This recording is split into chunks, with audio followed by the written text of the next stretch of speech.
You're listening to a Roddenberry podcast. You're listening to Mission Log the Orville, an episode-by-episode discussion of the adventures of the crew of the USS Orville.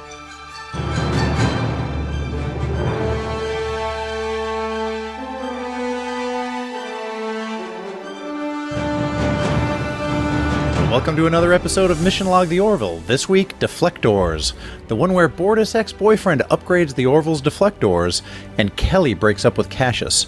We'll discuss the meanings, morals, and messages to see if this episode aligns with the Roddenberry Star Trek philosophy. My name is Mike Richards.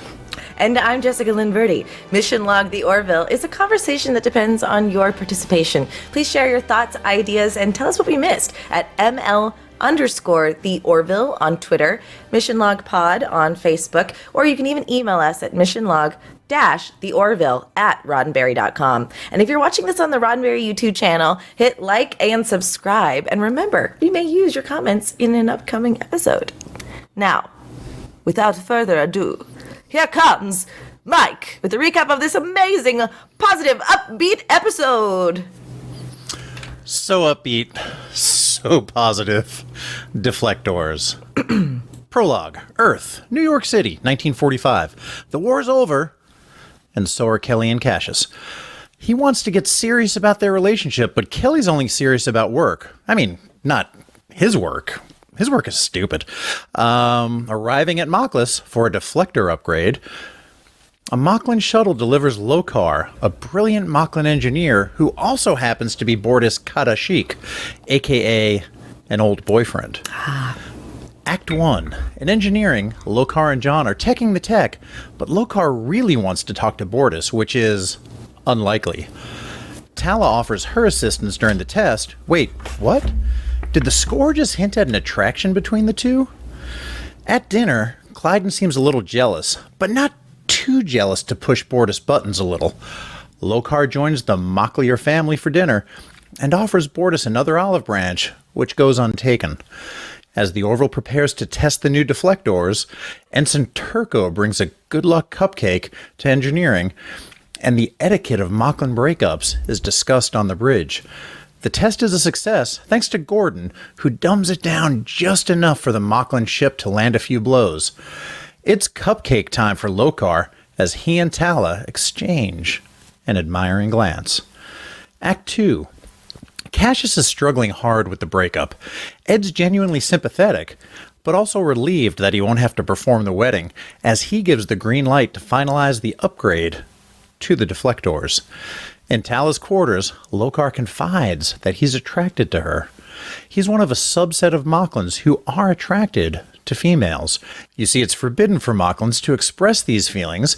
It will mean a lifetime of imprisonment, but he's willing to risk it if she is. Wow. That's a lot to lay on somebody. In the mess hall, Cassius is struggling hard with the breakup.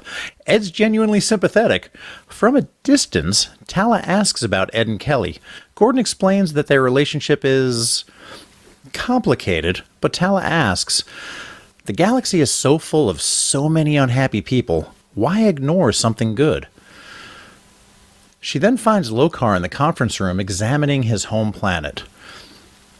She got there through a little stalking. They make a little small talk, and then get right to it. It's got to be hard, living there, feeling the way you do. Locar explains that he tried to hide it from others. He even tried to hide it from himself. If he was ever to let people know, his family would be shunned, ruined. Time to take this conversation to the environmental simulator. Tala promises that they won't be seen, but they are seen by somebody. It's New York, 1945. Tala and Locar admire a couple dancing in their apartment and decide to give it a try.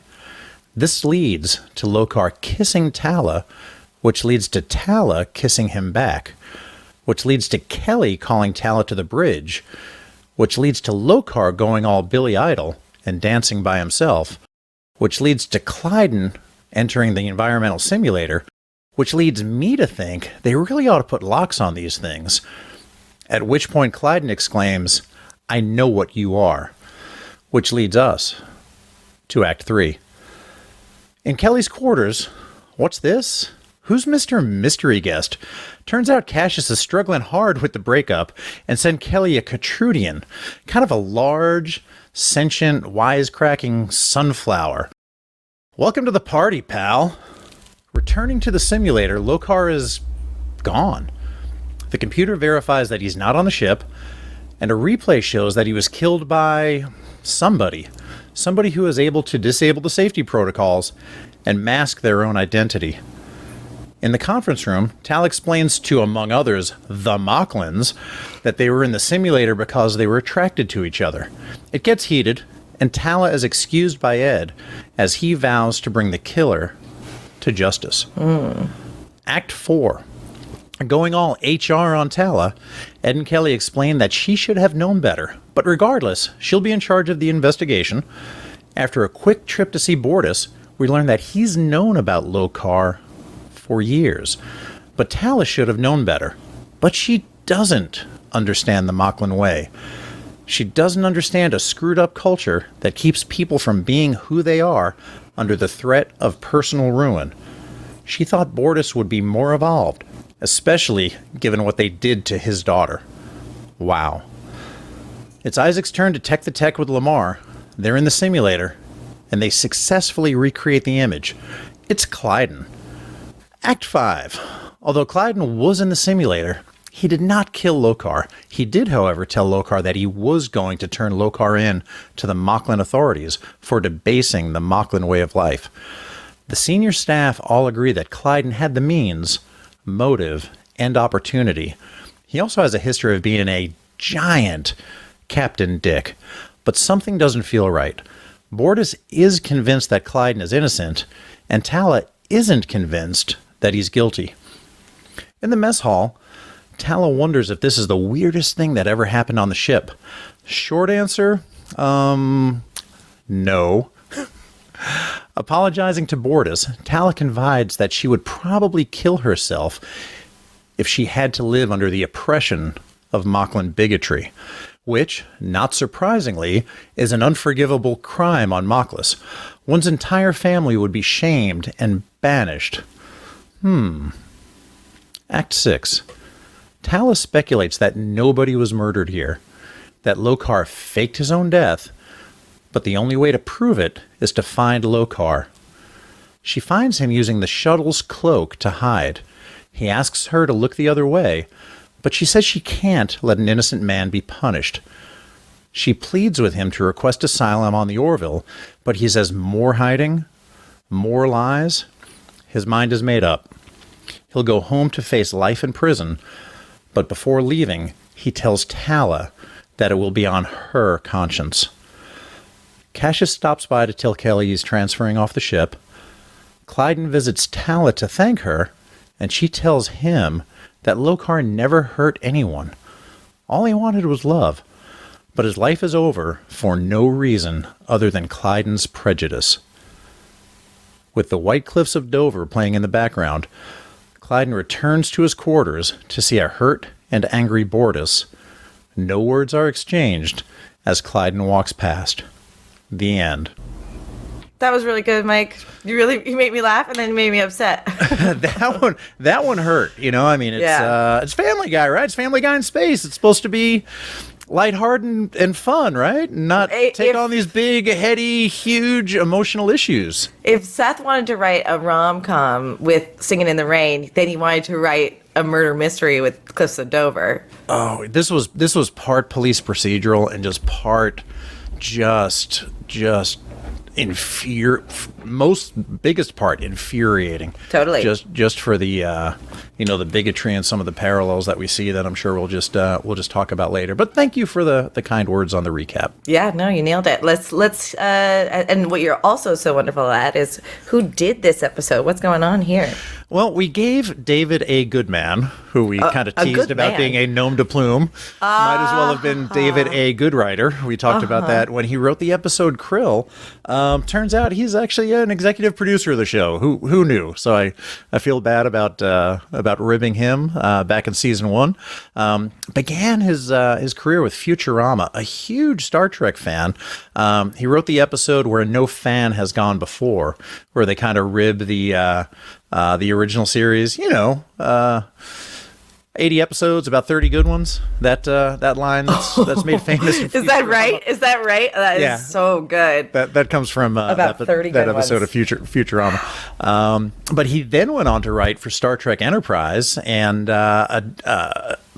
allegedly that's where his collaboration with Seth MacFarlane began, as Seth guest starred in a couple of episodes of Enterprise. He went on to executive produce Family Guy and American Dad as well. Sure. And he wrote all of the comic books, all of the Orville comic books. How cool. New Beginnings, The Word of Avis, Launch Day, Heroes, and Digressions. And I would love for us to cover those maybe sometime in the future in a supplemental. It's a great idea. Some other episode. As well as the episode Krill, which is the one where we were given a little bit of a hard time about having such a generic name. We were? Oh, we were giving the name of the episode. I thought we were given a hard time. No, we were giving him We were ribbing a good man, and all he is a good man, and Mike. apparently a good writer and a very good executive producer, apparently as well. So bring me into your opinion because you feel bad. I don't remember criticizing. You don't remember doing it. Maybe you don't feel bad. Maybe I laughed at your joke, but is that the same Pontius? I don't know. Pontius Pilate? I don't know. We are washing our hands of that. We'll just write that off to season 1, man. We're still finding our way. Play back the tape. Actually, please don't. Directed by Seth MacFarlane, music by Andrew Cotty, 2 weeks in a row for that. And we also had the introductory song "Body and Soul," played by Benny Goodman when they entered the environmental simulator. Make fun of his name in New York. He is a good man. I wonder if they're related. Very well maybe it'll be like, I will get my grandfather's music on the show. Sure. I'm going to Hollywood to become an executive producer, and I will get my grandfather's music on primetime. Maybe that's what was said. I don't think Benny Goodman or the Benny Goodman Orchestra really needs any help, any product placement. Yeah, any help, any promotion. Don't hate the name, hate the nepotism. And then finally, there'll be Bluebirds over the White Cliffs of Dover. That was composed in 1941 by Walter Kent. Lyrics by Nat Burton. Recorded by Glenn Miller and the Glenn Miller Orchestra in 1941, and made famous in 1942 by Vera Lynn.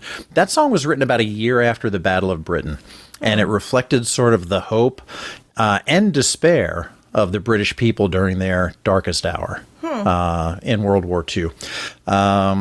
This episode has been compared sometimes to The Outcast of Next Generation, where Riker was very much in love with, kind of an androgynous species that was shunned and retrained, I think, if they showed an attraction to, I guess, any sex, since they had neither sex. Which was weird. She was female. They were a genderless society. Right, and she identified as female. As a female, and she shouldn't have, essentially. Yes. And was attracted to Riker, but who wouldn't be? Male or female? I got it. Come on. I wouldn't be. I love Jonathan Frakes. That's a different story, though. Riker is not my cup of Earl Grey. So even before the beard, after the beard, doesn't matter. Collar, no collar. If those who aren't watching the video can't see my face, it's before the beard is even worse. I don't know. It's so bad. It's such a even like when he was a Q, like not even when he was. I don't even know if I know that episode. Nothing. But, okay, good. We'll, I have opinions about Qs too, but that's another story for another supplemental. Hotter Q, John Delancey or the guy from L.A. Law, Corbin Burnson. I don't know that guy. Okay, never mind. Oh, we'll move on. I guess I'm not a real Star Trek fan, I guess. You sure are. She's a fake. However, it's a fake. This reminded me of the original series episode Court Martial, where a guy, Ben Finney, faked his own death, and they were able to silence everybody's heartbeats until they just had the one bump bump. I rewatched that a few months ago, and so that was exactly my takeaway too. And obviously they do it in a different way, like, he's already masked his body signs. Yes, but you can't mask the sound of a heartbeat. It's very tense. It's a very tense moment. Yeah. And his daughter, Jamie, who was named after James T. Kirk. That's how good of friends they were back in the day. Oh. Yeah. So that's some of the particulars of February 14th, 2019. And what's better than this for a Valentine's Day episode? You know what? If anyone's at home on Valentine's Day watching the Orville, they deserve this episode. Yeah, this would have just sent them straight to, calling that number. Wow. Yeah, just wow.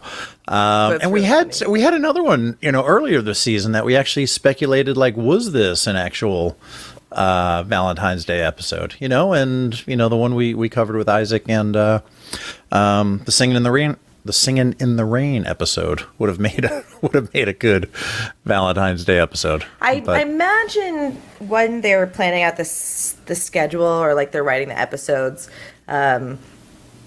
they may not know when exactly they launch, so they may not know. Sure. They may not know that this is going to be. But that's hard to imagine because they tend to get really good with like Halloween episodes and stuff like that. Like, but I think this is a primetime, or this is like a network television show that's not the same as like an ABC show, right? Where it's going to be on prime time, and we're going to do TGI Thursdays, and we're going to make sure it's the must-see TV. This is just a procedural or episodic. Episodic. That's just like, it just so happens. I don't think Star Trek ever made sure it aligned with the dates too. I think the only one they did when the original series was Cat's Paw did play on Halloween. Oh, did it? Was that? Yeah. And that seemed purposeful. Which one is Cat's Paw? Oh, it's so good. I'm sure I've seen it. There's a castle, and I don't even know their names. There's like a tiny little enterprise that they dangle over a flame, and there's like a wizard and a witch and stuff like that. Yeah. So good. It was the first episode filmed with Walter Koenig. I was going to say, it sounds like a Chekhov episode. Yeah, the very first one. So it was filmed first in season 2, but not aired until Halloween. Oh. Yeah, but this, I think I personally am delaying maybe a little bit because this episode was tough, man. And we have to focus on the good things right now. We'll make a couple of light observations, but let's do that. I don't want to do this. So, they were talking about dancing. They went into the environmental simulator. They, meaning Tala and Locar, and they observed the couple dancing. And there was the comment made by Locar that dancing on Mockless is much less restrained. What do you think they got, man? You think they're It's a good question. So I think they're doing some slam dancing? You think they got a mosh pit? You think they're they think they get the wobble wobble wobble? What's going on there on Mockless? That's a good question. It's clear that there's not a lot of sensuousness in their dancing, is what I think what he's trying to say, right? Mm-hmm. Right. And honestly, the way she describes like it's a physical cue and things like that, the way that I don't know that I've ever danced with anybody I have, but not like that I was in love with. I never danced like a waltz with someone that I was in love with, where you had to forcefully be slow and whatever. Mm-hmm. So I'm thinking just full on slam dancing, probably some latchcoms out there being tossed around also. Sure. Yeah, they probably bump into each other a lot. Yeah. Sure. Let's just say that's what it is. But it was a nice moment, with her teaching him to sort of create or take advantage of or be acute, open to those nonverbals, those subtle physical cues, I think is how she put it. Yeah. And that definitely did lead to him kissing her. So it's funny. I'm so glad you pointed out that the music did a sting to make us think that they might be attracted to each other, or that he might be attracted, because otherwise it's hard to tell with the restrictions of their prosthetics. Yes. It's hard to go like, hey, baby, but we did need. At first, I did not know that this was going to be about them. They both didn't really portray a lot of... I thought it was going to be about a deflector upgrade. I thought we were going to check the tech for an hour. We're going to have a successful deflector upgrade, and that was going to be it. There was a total red herring, too, in the fact that the Mocklins hit us with a torpedo, where it's like, oh, we're going to engage in war right now. Yeah. Yeah, so not that I begrudged how this episode went. It's just, I don't know... if actual chemistry was there. Once we knew that, what's the Machlin's name? Locar. Locar was attracted to Keyali. I actually could feel it from him. With her, I don't know. She's a little bit. She's a little stoic. She's a little stoic. That's probably the and I think shocked also. Like I said, I mean, the first real conversation they had, other than, "Hey, do you need my help?" "Yeah, I'm probably gonna need your help with the security overrides." "Cool. Want a cupcake?" "Sure." Next thing you know, he's in her room, laying it all out there, man. Which is problematic. A little bit. But at least I'm glad that she just doesn't care and she says that, Yeah, right? Like, right. It's very good. Speaking of cupcake, when the hottie with the body offers a cupcake, I have given you my answer. She's like, okay. Okay. That is probably one of the funniest moments in this whole season for me. I liked that scene. I liked Lieutenant Dan also, again, trying to make us like him. Tractor beam engaged, with the tiny Orville. So he's totally on brand. Ensign Turco, who we're seeing more of, is as much of a ray of sunshine as ever. My guess is Seth is dating her at this time. So she's getting more lines. It's my guess. She kind of has.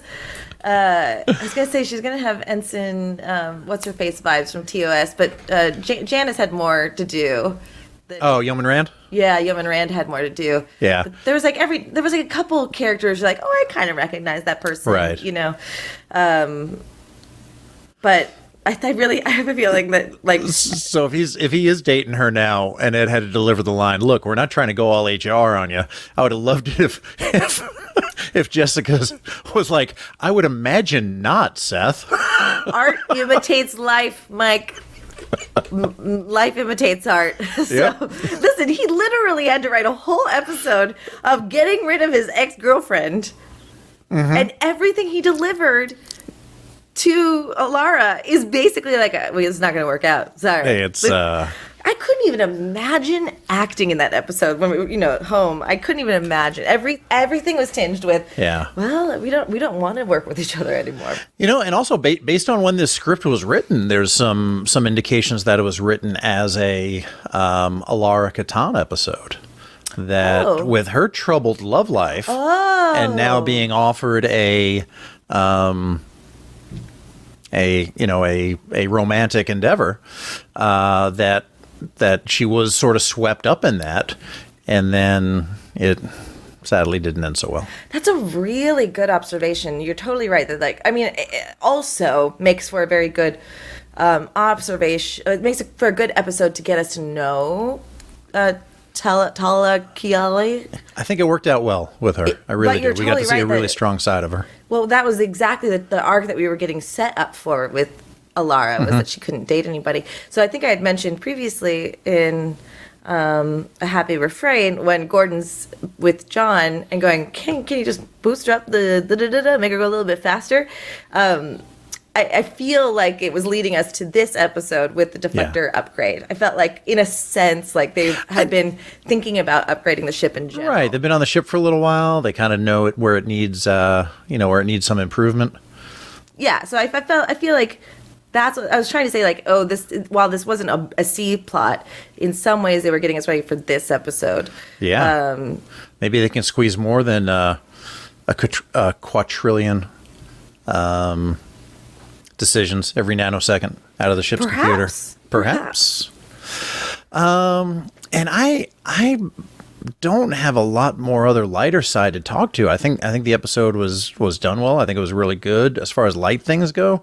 Man, the only thing I have to say personally, unless you want to talk about anything else, is, man, I hope Bortus remembers where Clyden put the divorce dagger. I remember we were talking also about the tenseness of Bortus and Clyden at the orchestra too, and I think I forgot how this episode reflects on Bortus and Clyden, because I was like, oh, they're just working through it. Man, Bortus needs to stab Clyden. I get that he, and of all the Mochlins that we've seen, I mean, obviously, not obviously, but I love that Bortus is open to evolving. And I think that is very admirable coming from the culture that he comes from. And I think Topa is a really cool kid. Now, will they get ruined by the Moclan culture over time? I don't know. Right now, as a adolescent Moclan, just cute as could be, curious, seems non-bigoted, seems open-minded. Right. And I like that. But Clyden is just intolerable. And I think has been for me for quite some time. And again, and this will fall into the morals, messages, meanings conversation of it all, because it's just like you can't blame someone that was born into a society and then you believe them. You trust the society's ways.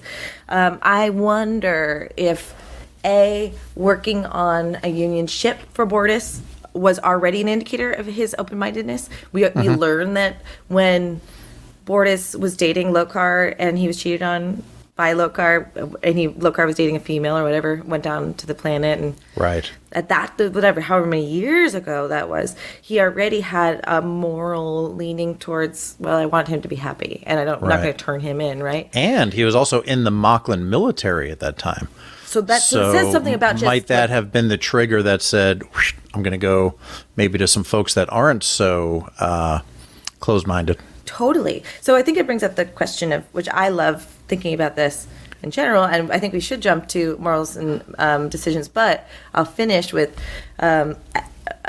nature versus nurture. So I wonder, because I'm going to say that Clyden is bigoted because of his nurture, and Bortus is open-minded because of his nature, and Topa really only knows the Union ship and is contending with these two polar opposite parents. So I think, even though this will screw them up in a way, what kind of kid am I going to be? He's being exposed to a very different lifestyle than he would be on the Mockless. I think you're right. We'll let's talk about that on the other side of the transition. Hey, I'll see you there.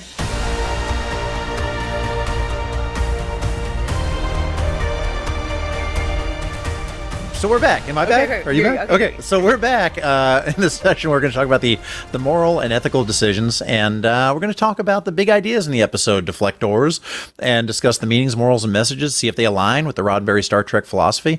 I tell you what, we were talking about nature versus nurture, and since you brought it up, and it's not even in my notes, I think it's an interesting argument, and I think that the nature versus nurture thing really, really comes into play in my mind when it talks about things like talent and ability, and those sort of things.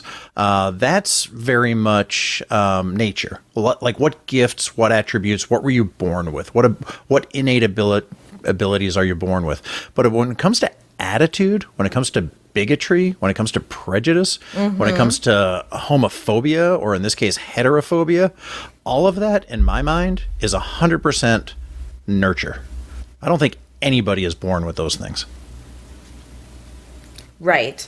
I'm not disagreeing with you. I'm racking my brain to understand, to categorize tribalism, which is a big problem of our instinctual nature today, and it colors a lot of our behaviors around people that are other, right? Right. So if you're telling me that the Moclans felt at some point in the onset of their culture that they could only procreate because they were male, and they figured out how, you know what I mean? And then they adhered to, they made strict rules. If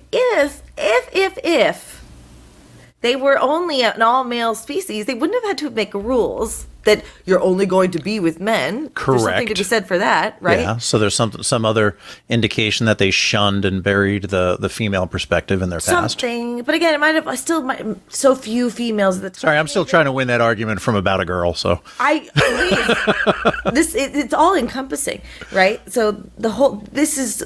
Ed at the end of the episode goes, how much longer can we not come toe to toe with these people. So Right. it's a tough subject. It's a tough episode. But what I'm trying to get to is, if procreation meant their livelihood, as it normally does, and their tribe said we must only be with males or male, then it would make sense that the laws start reflecting that, right? Then it would make sense that the people's attitudes would start reflecting that.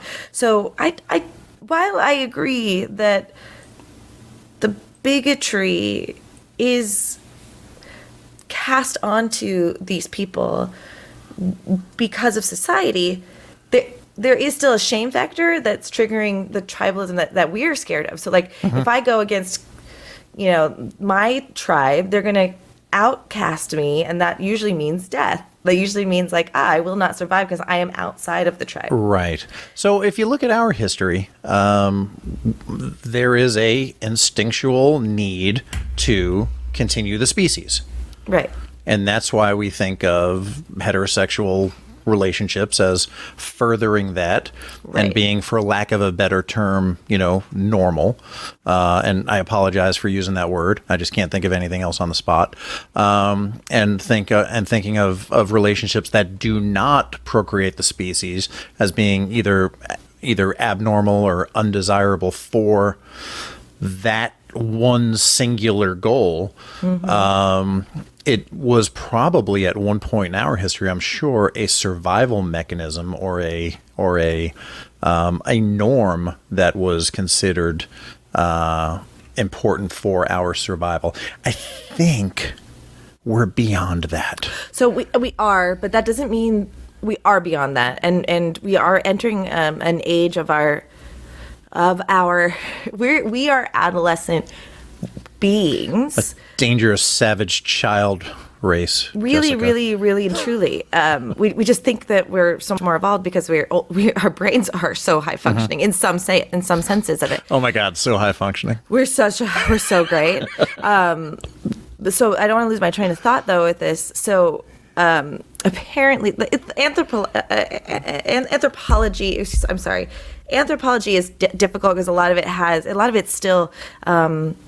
It's hard to scientifically prove a lot of anthropology in some senses, or like the instincts that we feel. But there's some claims that sex has started to evolve to feel good for us and pleasurable because of that very same thing. We wouldn't have done it otherwise because we're like, well, I don't fucking want to have a baby. Excuse me. Because gross. I don't want to have a baby. I'm busy, So the somewhere along the way,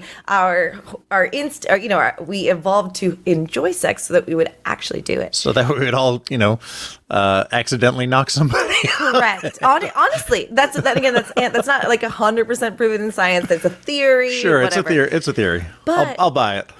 This is where I get cynical when it comes to religion, or like, of course there was a Bible. Of course there was a Bible saying, don't sleep with the dude. We need to further the culture and the people. You need to have babies, So Right. A lot of what was decreed in the Bible in the Old Testament necessarily was to keep the society functioning as they saw it at that time.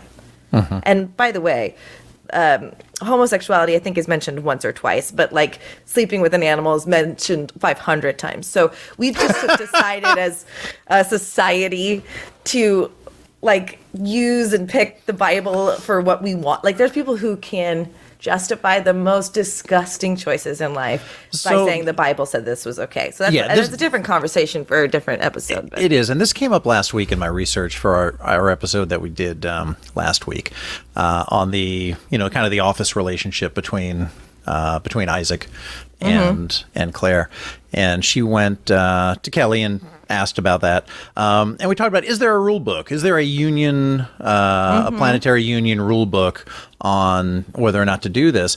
And then the question was, does it matter? I mean, as I was researching for that episode, I came along a really, really cool line in an ethics document that said the ethical person doesn't need a rule book to make the right decision. I don't like that. You don't like that? No, I love that. it. It's great. Okay. I just am sad, and now I'm wondering if I'm ethical. Yeah. No, I think I'm not as evolved as I'd like to be because I'm like, Yeah. well, I know I'm doing things I shouldn't be doing. Right. But that's the start. I guess. I just think that when people go to the rule book, whatever rule book that may be, to get the decision or to get a ruling, they really ought to know whether what they're doing is right or wrong ahead of time. Well, so I guess that's it. That's it. This is where, again, maybe we are talking more about religion than I realized. I always wondered, how do you teach ethics? Based off of what shared agreement does ethics come from? I don't believe in some of the ethics that the Catholic Church teaches in anymore, but I also do believe in some of them that they teach. But Right. I want to believe as a society we're beyond the need of religion. I will walk that back. I would never take away what religion does for somebody that gives them faith and comfort and something to believe in. I would never. I would just the same way I wouldn't want anyone to take away my cats. You know what I mean? Sure. Like, and I know that might sound like a joke, but truly, my cats give me comfort, or you know, Right. we all find it in different places. So I would never take that away from somebody. It's the evangelizing and the condemnation of other people that really get to me. So one of the things I really don't have the answer for, but posit this question or share with you, is since I was raised with a lot of religious overtones, where would I have become an ethical person had that been removed? And I know that there is like an inherent goodness in most people that aren't born sociopaths, right? Or aren't born psychopaths, which those people exist too, and that's tough. You know, they're not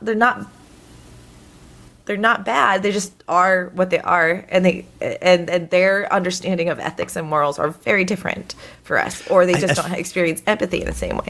I think it just comes down to, are you hurting anybody else?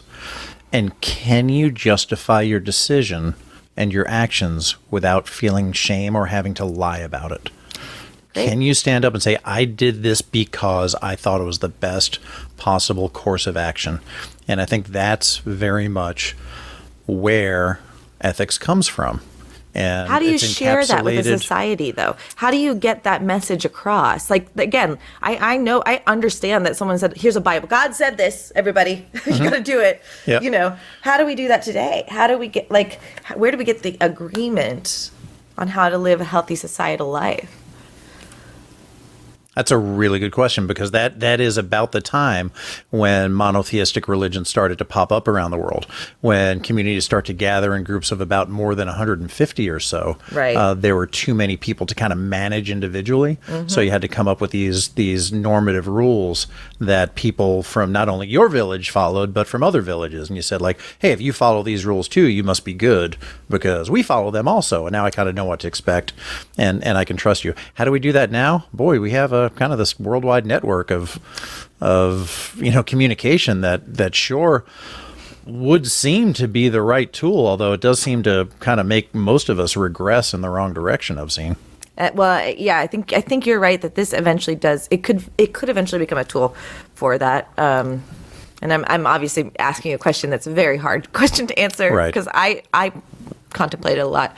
But then if we are in our adolescence, then internet is in its baby, you know. Oh, yeah. So it would make sense that it's being abused in a lot of different ways. Yeah, it's the thing that actually the thing that bugged me the most in this episode, despite the morally gray of it all, you know. Keyali's trying to do the right thing, and she does. Ultimately, she doesn't want to. Right. It sucks. The choices that she's been put into Right. place. Right. Like if it was Ed, and it was Kelly on the other side, he would have just let Clyden die, right, or something. Like we would have seen, or not die. We would have seen Clyden would have gotten to jail if Ed had to protect Kelly, right? Maybe. Like we've just seen him make. Yeah, we have gray. We have. And even this whole Mocklin alliance is morally gray. And they even both, Ed and Kelly, both admit to that at the end. So, So- like, how long can this alliance stand? She goes, well, the Federation Sorry. The No, not at planetary all. union needs, needs the alliance. Yes, Ugh. and we'll find out even more so why in the next episode. The thing that really bugs me, and it's such a stupid thing, is that it's like, you should have known to have told us. Yeah. Well, I'm sorry. I just started dating this guy. I just went on the first date. It just happened. It wasn't even a date. It was a walk and Let me register and a spurious every person I talk dance to. at the moment. He was so wrong. You're supposed to assume that he's right because it's the captain saying that and he's insistent upon it. I don't think he's right. It's totally wrong to put the buck on her. I think Right. So. That's what I think. I think so 100%, especially when it was Kelly that had to talk him into the reasons why them dating was a bad idea within a work environment. And yes. It just was tacky. Again, I think when you started with, we don't want to go all HR on you. We've had this conversation before. You're kind of going all HR on them. Yeah, and again, that's the hard thing when you're the leader. It's like you're still trying to be friends with people, and So you do have Ed and Kelly. With the galaxy being full of so many unhappy people, should they be ignoring something good, or are they doing the responsible thing by either just flat out not dating or putting it off or missing this opportunity at reconciliation? The romantic in me would be like, yeah, you're totally right. Like I want to agree. I want to say that. But our brains are so much more complicated than that. Yeah, they are. complicate And I things think so we're getting a much sign right now with those church bells going off in your in your background. That church is so far away and it's so loud. That just tells you how loud that church is. And don't get me wrong, every morning when I wake up and I hit the floor and the heels of my feet sizzle and the devil's like, let's go for it. I'm like, no. I would love to say that timing isn't a factor. I love that Seth MacFarlane's a romantic and he writes it into his shows and stuff like that. Even though he'll never settle down, it's like it's really contradictory. Like he's like a super playboy at this age and talks, loves romance. I actually that's not contradictory. What I mean is that there's not a lot of commitment, right? In what he's. And I think of romance as commitment in some Now, ways. he does. He has had a share of partners that we know of, but maybe he's kind of just the Ted Mosby of Hollywood. Maybe he is that true romantic, and other, the ladies are just like, whoa, hey. And I certainly don't want to. Don't want to assume that, right? And I don't want to paint this whole picture on him. So I do want to be careful about that. But I guess. We are seeing the example of, yes, timing is there, the proximity is there, the closeness is there, all of it. But sometimes it just doesn't. Sometimes the timing is still wrong. Sometimes, even though sometimes she says it so well, the galaxy is so full of crap, right? It should be like obvious, like this is really good. This is the one good thing. But when we are in pain, or when we're not ready, or when things are confusing, or whatever, you don't know that the whole world is in pain. You just think you are, and it's really hard to look past that lens. And I think that was the line, that was the realization that made her. Stalk Locar, find him in the conference room, use her security clearance because she knows where everybody on the ship is, and chat with him, and head into the environmental simulator with him, which kind of triggered some further events, including her showdown with Bortus, or her conversation. That was intense, man. I was. She was completely over the line. She was. And I think that it was frustration on her part, maybe not being accustomed to the level of closed-mindedness of the Mocklans. When she said, I don't understand a screwed up culture that keeps people from being who they are under the threat of personal ruin, and that she thought Bortus would be more evolved. Now, I think the line, especially given what they did to your daughter, was completely over the line. That's what I mean. She stepped over the line with that, and it's almost like she was trying to get a rise out of him. Yeah. And maybe there was a reason, but we also don't know her well enough to know that, like, actually, here's a thought experiment.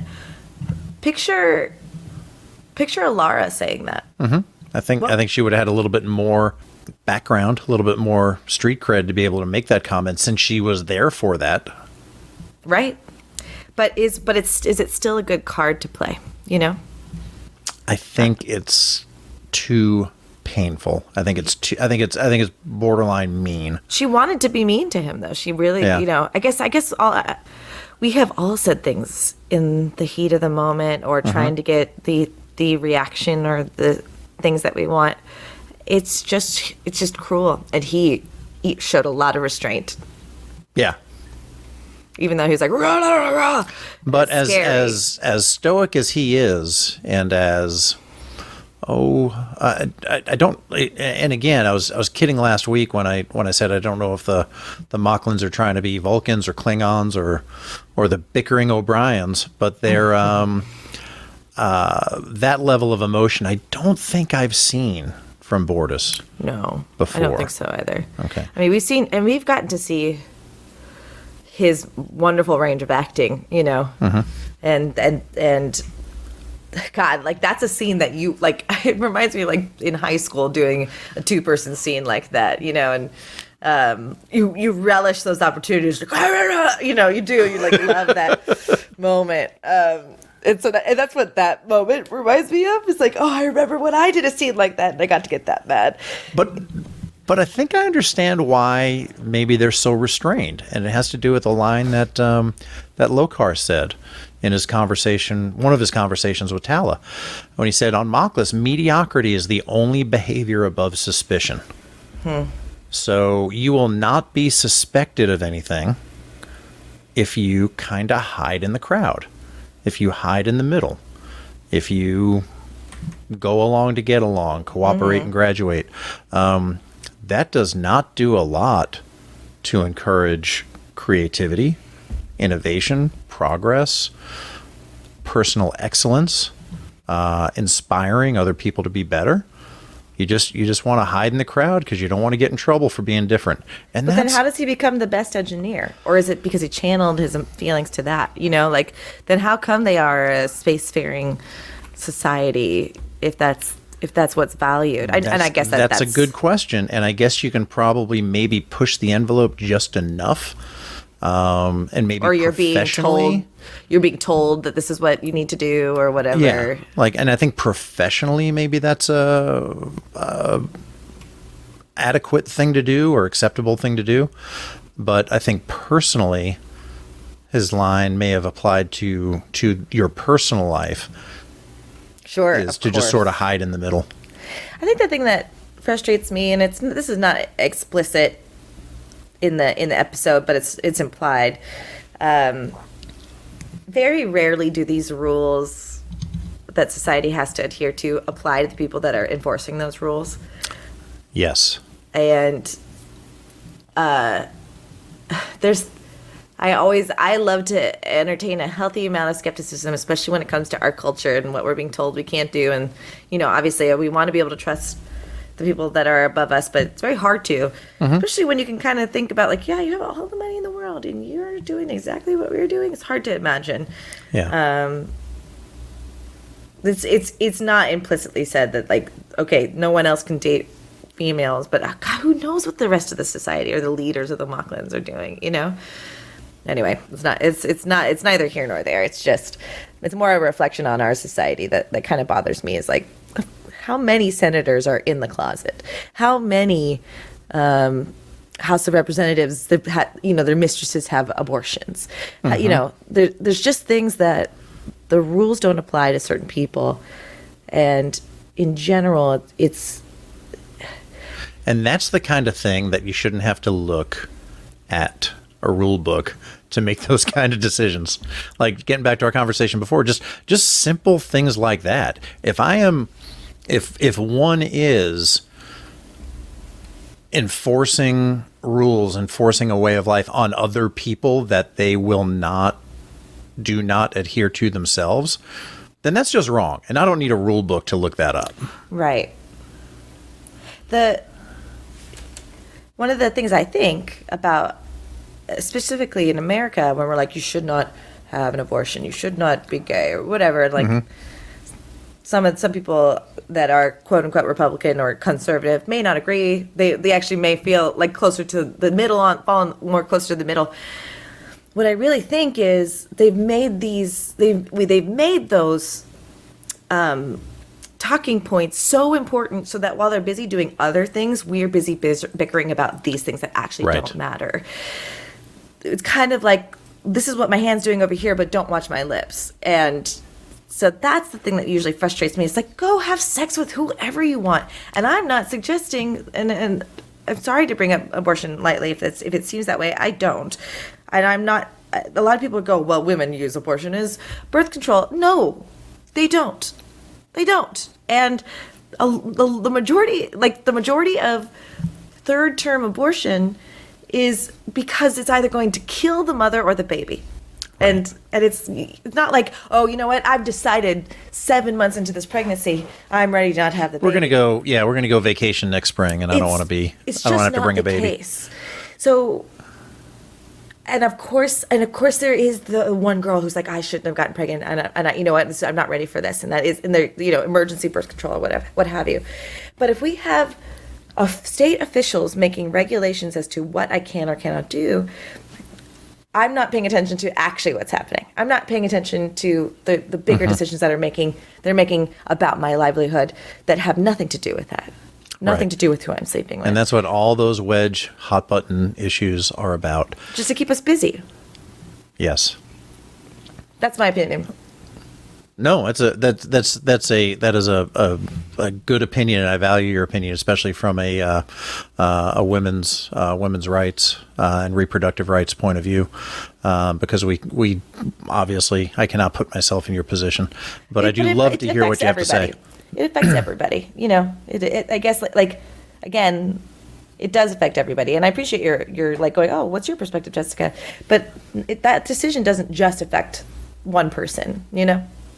So all of our perspectives are valuable when it comes to that. But if we're missing empathy for someone else's situation, then I think we've failed in a sense. I agree, and I'd like to talk a little bit about Tala's empathy and the position she was in and the decision she had to make when she found Locar hiding in the shuttle, using the shuttle's cloak to hide himself. He pleaded with her to just let him go, just look the other way, and she said, "I can't do that. There's an innocent man in the brig that will get convicted of murder if I let you go." Mm-hmm. And she obviously couldn't do that. And Locar's response was, "Innocent. His heart is full of hatred and cowardice. There is no innocence there."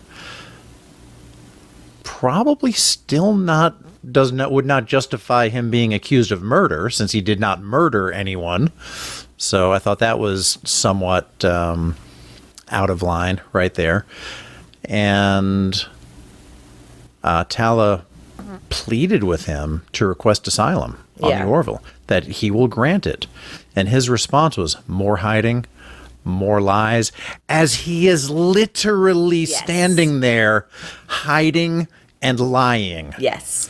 So I reacted to that sentence with just anger. Yeah.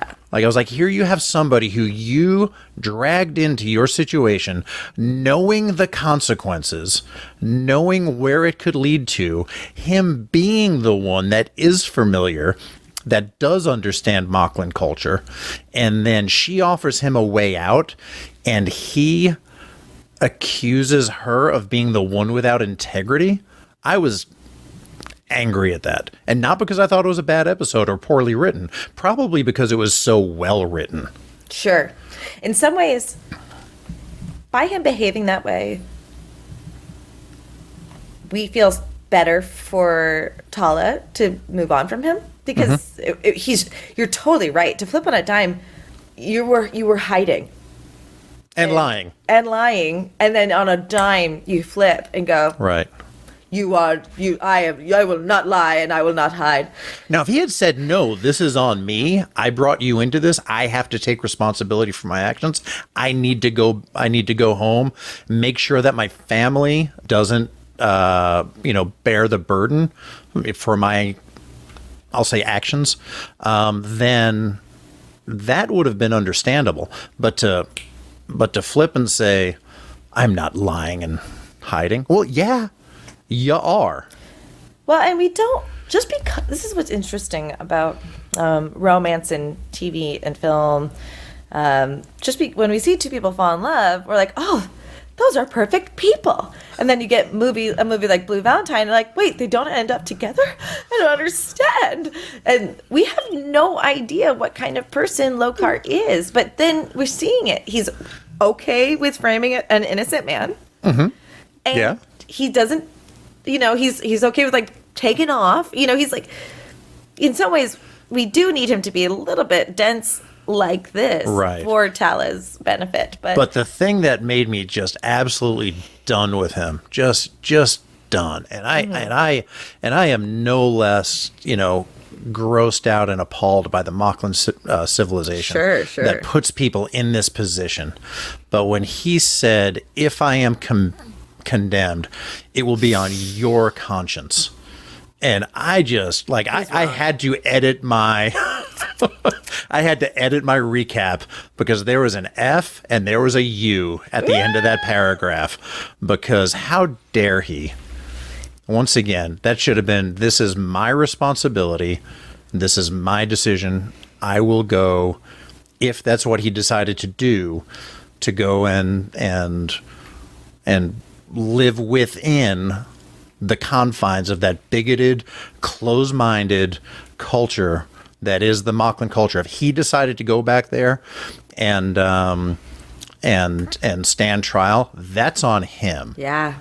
He put her in the position to where she had to decide whether or not to condemn an innocent person or find somebody who committed a crime, which is framing somebody else and faking their death. And he's going to put that on her. Once again, I've got 2 words for you. Captain Dick. What a good episode to give us the opportunity to talk about really hard things, really hard choices. This is one of the most morally gray episodes, and it all has been. The more morally gray episodes have been Moclan episodes, right? Right. Which I think, if I understand writing well enough, especially when Ed and Kelly are talking about how much longer can we be with this society, I think we're going to see some big fallout with Moclan. Is that a little, is that what they call foreshadowing? Yeah, I would say so. Or does that go as strong as prophecy? Both. It depends on who's writing the next series or who's paying for it. Which is interesting because I'll share my fully formed thought for next week's episode with all this foreshadowing, and then to surprise us with a different twist. But I think we will see a lot of this fallout come to a head. We're definitely getting critical mass with the Moclan Society, for sure. And again, this, the reason why I think I had such a strong emotional and critical as far as like critical thinking response to this episode is because it was well written and it did pose a lot of important questions. And this show, like Star Trek and other good science fiction, isn't about the future. It's about looking at issues from a global perspective. It's about us right here and right now.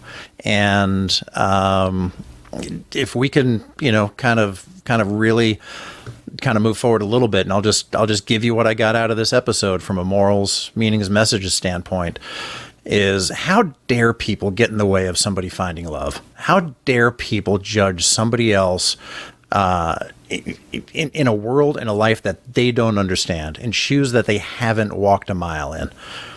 Good Lord. when Talus said, he didn't hurt you. He didn't hurt anyone. All he wanted was love. And his life is over now because of your bigotry. Get over it, please. And I know with the listener demographic that we have, that I'm very much preaching to the choir right now. But if there is a bigoted bone in your body, or if you have any hatred or any loss of sympathy or empathy or compassion for somebody who's different than yourself, get over it and let them live their life. Let them find love with people that they choose to love. If it doesn't affect you and it has no bearing on you, just get over it. It takes a lot of self-awareness to be able to even recognize that you're bigoted, too. It's hard. And I think you're right, Mike. Thank you. And I thank you. So does this align? What do you think? Absolutely. I mean, this is shining a mirror on us and making us aware of our shortcomings and our inability to understand, empathize, and show compassion for other people. And it's probably done better than possibly any episode of the Orville so far, and many, many, many episodes of traditional Star Trek that I've seen, which is all of them. Oh, you've seen all the Star Trek. I've seen all of them. I've listened to every episode of Mission Log. I've seen every movie, every TV show, every animated series. And I've listened even once by accident to an episode of the Lido Deck that showed up on the Mission Log feed. So, I consider myself somewhat well-versed. Although not as well-versed as David A. Goodman. Oh, what a because he is a big fan. He might as well be David A. Big Fan. Oh, Mike. You always get me. You always get it. I try to. And how you? Do you feel like this episode aligns? I think it's, yes, it's a strong yes. I think probably more than any episode, even about a girl up to this point. We're getting into the weeds of many different opinions and how there really is no right answer, but even sometimes the right answer kind of sucks. Something I want to reflect on really quickly before we go is I feel like Star Trek has always had a hard time finding like really threatening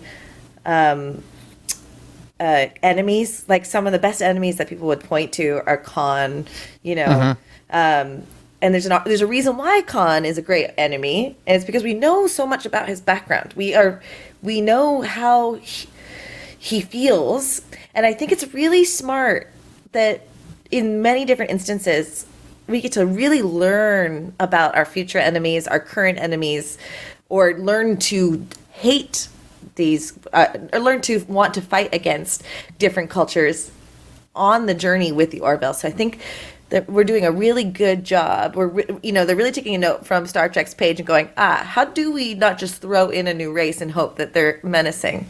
How do we actually go through the journey of watching us disagree with a culture and have to go to war? So I think they're doing a really good job with that. So it's just something I wanted to point out.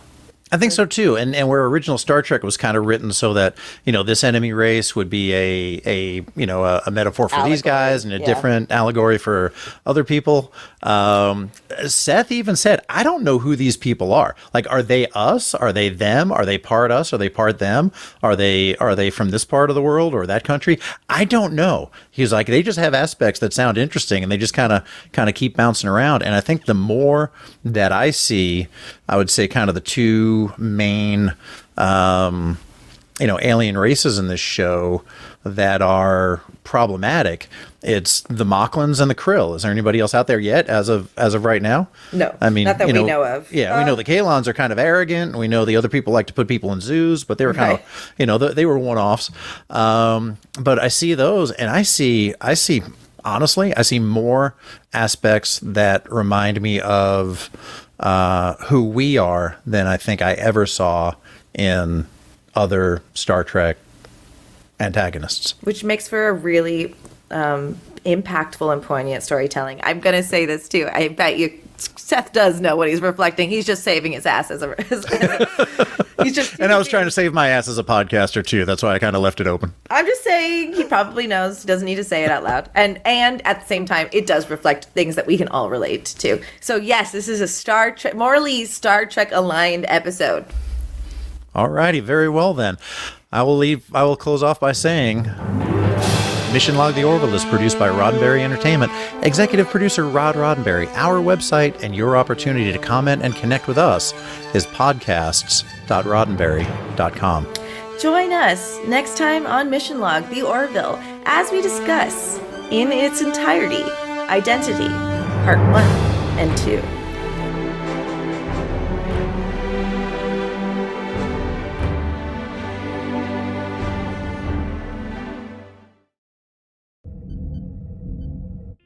This is a Roddenberry podcast.